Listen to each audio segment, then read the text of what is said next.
All right, welcome to another episode of Tuesday Talks. This is clearly a very important episode because Dan Breaking news. seems to be he Breaking was in news here. he was in a very big, very important conference, and now he has gone into a boardroom to have this discussion. Yes, yeah. I mean, I had to step away today. I mean, it's like the sky is falling right now. So, uh, we're all hands on deck to just try and figure out how do we navigate this 0.25% or 25 basis point increase from the Bank of Canada. I can't believe it happened because no one saw it coming. No one predicted this.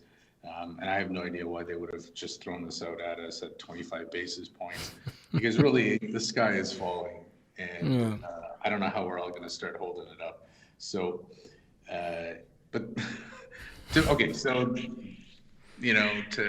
I'm playing it off pretty lighthearted, but to be honest, there's been a lot of emails and phone calls today.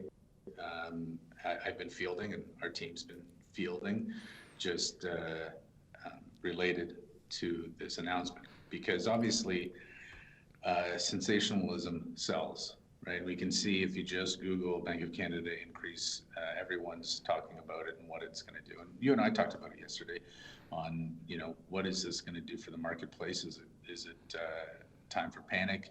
But we kind of knew this was coming. We were at the sort of lower boundary for the overnight lending rate. And I mean, it's up to 50 basis points now, so 0.5%. Likely variable rate increases are going to, or variable rate mortgages are going to start increasing, or at least that discount to prime. Prime's going to go up. That discount might go away a little bit, but it just means that it's important to kind of run the numbers and see what really is going on.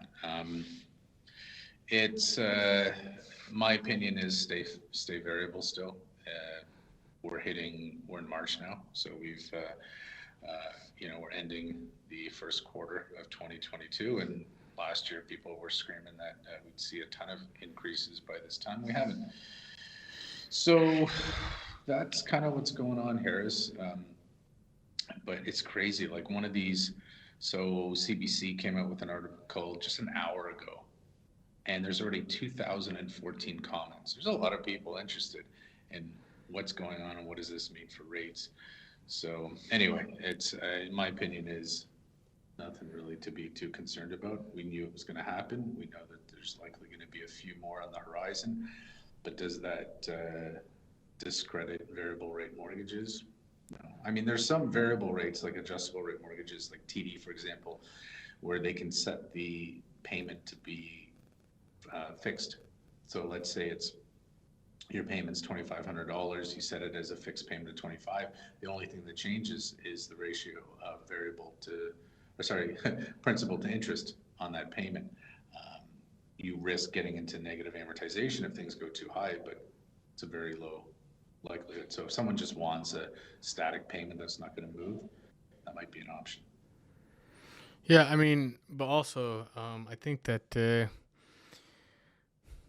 does I mean, I don't think you could. You're in a better position to know than I am. But does this really change people's qualification? Aren't people qualifying at a higher rate anyways? Like, there's that stress test involved, so it's not like. Yeah, And that's what like yeah, that's the stress test was created for situations like this where if the government has to increase interest rates, they can, and consumers can still take advantage of lower interest rates.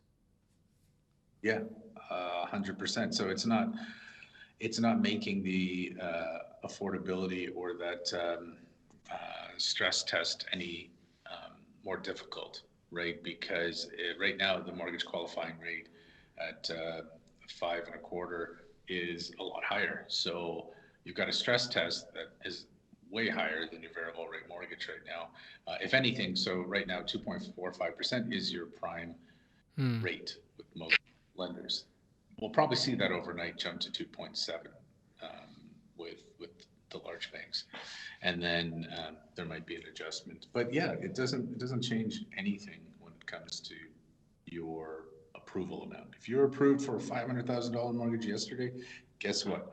Today, tomorrow, you're still approved for the $500,000 mortgage. Doesn't change it. You're just paying a little bit more in interest. But even with that, like variable interest, variable mortgages, like, I mean, a lot of people, they're like, oh, like, this is why we go for fixed. Well, I mean, you're still cheaper than fixed, and it's better to save money now than maybe save money in the future. Exactly. So I just shot a few videos to clients too, just saying, look, we've got two bets that we're making. One bet is that you're not going to break your mortgage in the 5-year term. If you lose that bet, then you're in for a pretty substantial penalty if you do fixed, right? That's based off of your contract or the posted rate. It's called an IRD penalty or an interest rate differential, much higher than a variable rate. So that's just on the penalty. Let's just hope you buck the trend, because the majority of Canadians will make a change within 5 years, but maybe you're not one of them. Now, the other bet is that the fixed rate that you lock into is going to save you money over the rest of the term. Let's just say you just got a variable rate mortgage 3 months ago, and you've got 57 weeks or months left until your term's up. So you're in a 5-year term. Is locking in today at a rate that's probably twice as high as a variable rate, is there enough time? Is like long enough in order for you to actually come out ahead? No, because I've done the math on it. It's going to be pretty unrealistic. So yeah, you're paying that premium. And what are you going to pay for that premium? Like, what is that peace of mind worth to you? You know, thousands of dollars, just so you can be like, oh, thank God I locked the rate of a variable rate. No, I mean, but for some people, yeah, they would prefer that. And that's the premium you pay for wanting to lock something in and have that peace of mind. I mean, it's also, I feel like the situation is a little bit more dynamic too. It's like, I mean, a lot of people are like, oh my God, there's just the interest rate difference. Well, it's not even just the interest rate difference. Like not only do variable rates have to catch up to fixed, they have to go above the fixed, right? So if you're like paying one percentage lower, and has to not only go 1% above, but you also have to consider when it was 1% lower, you're paying a lot of the principal down. So it actually on the tail end of it has to go higher than a percentage for long enough for you Right. to actually pay the same amount of interest in over the course of the mortgage. Yeah, you're 100% right on that. So I mean, it's, you know, when you run the math on it, it doesn't really make much sense to go variable. But you know, I also think that there's a part of the population that went through mortgages in the 80s, and we saw where interest rates were in the 80s, and there's a little bit of a fear in there that, oh, we could experience what happened back then. Again, I don't think that's really where rates are going. But, you know, we've got today a little bit of a increase in that variable rate. And if anyone out there is watching, sky's not falling, you should just kind of really sit down before you make any, you know, snap decisions on locking in. You know, maybe just run the math on it. Reach out to your broker, reach out to a banker, reach out to your mom, your dad, whoever, your neighbor. Reach out to someone, get someone's opinion on it, because chances are they've looked at the numbers, and there's no real need to panic today. Yeah, I mean, I wouldn't say reach out to anyone, right? I respectfully disagree in that if your neighbor is saying go fix, don't listen to your neighbor.